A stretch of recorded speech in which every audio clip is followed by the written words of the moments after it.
Using trigonometry to find side lengths in a figure. So I recorded this video. It was 20 minutes in length and none of the audio picked up. So this is go two of this video. Hopefully the audio is picking up this time. Maybe we can do it quicker. So I just want to do a few quick word problems that involve using trigonometry. So the first one, a kite flying in the air has a 91-foot string attached to it. There's the kite, there's the string. The string is pulled taut and the angle of elevation of the kite is 48 degrees. So the angle of elevation, that is the angle from any horizontal up to we say line of sight, but it could be any kind of intersection like that where there's a horizontal and then there's some angle there. Angle of elevation is 48 degrees, already labeled. Find the height of the kite, which is this over here. So we're going to use that same idea that we used before in the using trig ratios to find side lengths. We're going to look at what we need, what we have, and use a trig ratio. So if I look, first of all, I have this angle down here, which is theta, going to be our theta. Theta is 48 degrees. And we have this over here. This side is the hypotenuse directly across the triangle from the right angle. So the hypotenuse is 91. And we are looking for, this is opposite the 48-degree angle. So this is our opposite side. And I'm going to call that x. That's what we're searching for. So we have theta is equal to 48 degrees. The hypotenuse is 91. And our opposite side is x. In particular, we're looking at the side lengths that we are interested in. We have O and H. So that, we think about so, ha, toa. We think about so, katoa. We have a hypotenuse, and we have an opposite. We have H and O. H and O. And the only one of these that has H and O is sine. So sine is opposite over hypotenuse. So we have sine of 48 degrees is equal to our opposite side is x and our hypotenuse is 91. To get x by itself, we're multiplying both sides by 91. So we have x, and that's boop, boop, those cancel. We have x equal to 91 sine of 48 degrees.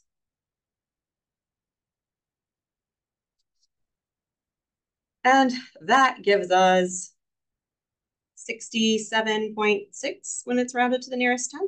67.6 feet. I'm writing approximately because I've rounded that number, right? When we round, it's become approximate. All right. And that's it. That's all there is there. It's really just the same thing we were doing in the previous problems. This next one's a little more difficult. So find the side lengths of W, X, Y, and Z below, and W times Y is equal to 65. This right here is really important. That's not a highlighter. This right here is really important, and it will come in handy. So I'm looking in at this triangle here. It's two triangles, really, three if you look at it. One, and then there's this one, two, and then there's the big one, three. We want to find these missing side lengths. I don't know anything about this triangle over here, so there's nothing I can do there.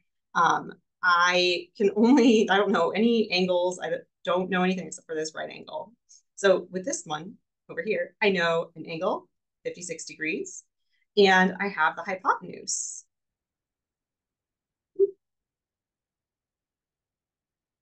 Hypotenuse, which is 8. So I'm going to go ahead and I'm going to solve for W first. And as it relates to the 56-degree angle, that is an adjacent side. So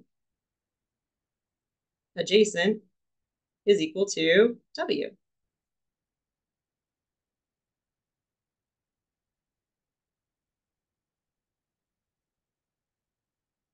So we're going to find W using theta equal to 56 degrees and hypotenuse equal to 8 and adjacent equal to W. We're once again looking at so, SOHCAHTOA. Looking at SOHCAHTOA, we have H and A, and the trig ratio that uses H and A is the cosine. So we have cosine, that's too thick, cosine of 56 degrees is equal to the adjacent side W over the hypotenuse, which is 8.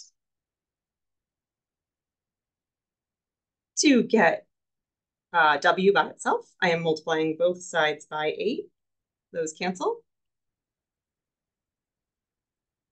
I'm left with W equal to 8 cosine of 56 degrees, which when I round it is equal to 4.5.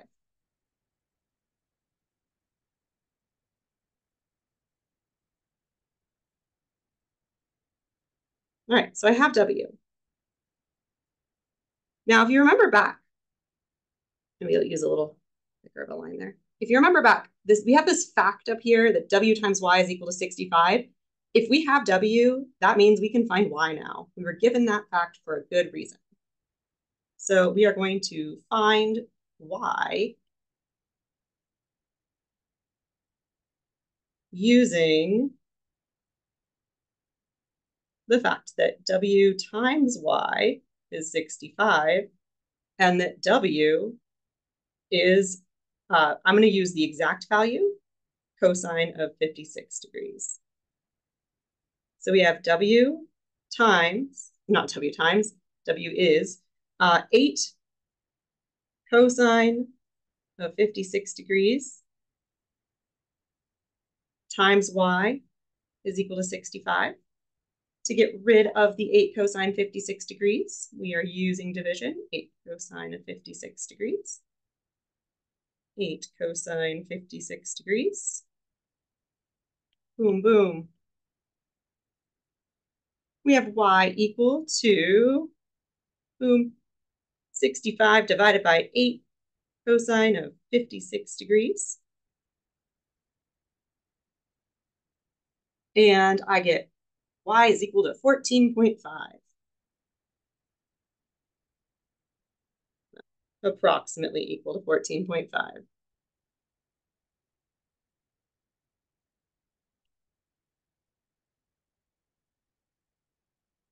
All right.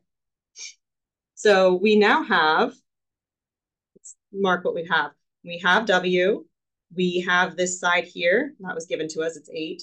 We have not solved for X. We've solved for Y. So we have this side covered. So we just have X and Z left. And if you look at this triangle here, we only have one side length left to solve for, and we could do that using the Pythagorean theorem. I am going to opt out of using the Pythagorean theorem here. Instead of using the Pythagorean theorem, I'm going to use trig ratios, just like this, once again.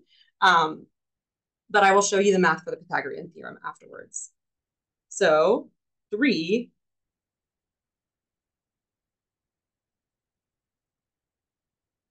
solve for X using theta equal to 56 degrees. And in terms of 56 degrees, X is the opposite side. So we have the opposite side is X, and the hypotenuse on that triangle is 8. We have O and H. If we look at our SOHCAHTOA,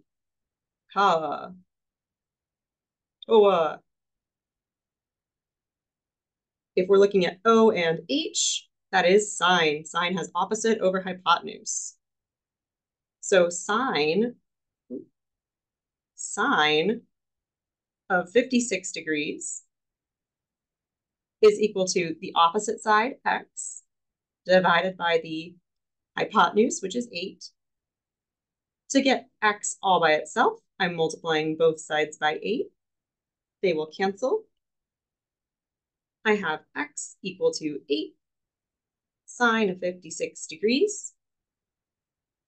And if you plug this into a calculator, it's going to spit out 6.6. And that would be an answer? Come on, make a little box for me. Okay. And let me just show you the math real quick on the Pythagorean theorem. We did this using trig ratios. We got 6.6. And if we look here, we could use the Pythagorean theorem. This is the triangle we had and we were solving for x. So down here we had 8 cosine 56 degrees and 4.5 was the rounded value. If we use the exact value in the Pythagorean theorem, you get out the number 6.632300058, which rounds to 6.6. This actually is the value of 8 cosine of 56. No, not that one. That is the exact value of, where is it? 8 sine 56 degrees, which was the answer we got before we rounded. So this is 8 sine of 56 degrees exactly. And so you get an exact answer here. If you use the exact value in the Pythagorean theorem, you'll get the exact value. You'll get the exact value answer. And when you round it, it's going to be the right answer. You can use the Pythagorean theorem as long as you use an exact value there. When you use a rounded value, like if we use 4.5 instead of this 8 cosine of 56 degrees, we use the 4.5 number. So in that place, we get the right rounded answer because it rounds to 6.6. However, imagine if we were asked to round to 2 decimal places and now our answer wouldn't be correct. It wouldn't be correct anymore. So it's really important that if you're going to use the Pythagorean theorem on any problem that involves trigonometry, that you use the exact values of the side lengths in the triangle. All right. For our last one, Z, we're in a bit of a predicament here because we have no angles in our triangle. We have that one side length is X, and that was 8 sine of 56 degrees. It's really cramped. 8 sine of 56 degrees.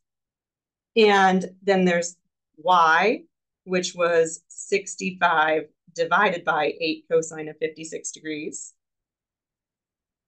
And there's no angles for us to work with. We can't do a trig ratio. We'll have to use Pythagorean theorem. We'll have to use, we're solving for a hypotenuse here. So we're solving for Z as the hypotenuse. So we'll have to make, we'll say that's A. We'll say this is B. I'm going to use these exact values. And this is C. C is equal to the square root of A squared plus B squared. C is actually Z. This is the square root of 8 sine of 56 degrees squared. Oh, I did not leave myself enough space here. Magic of iPads.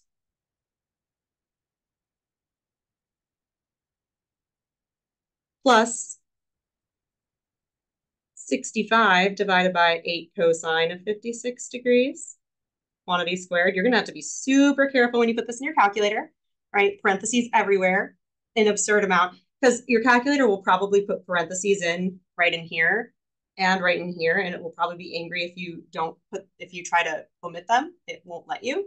So just be extra careful with the number of parentheses here.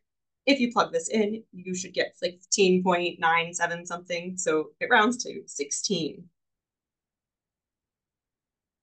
So it's a lot of steps here. It's just really good practice on all the properties of a triangle.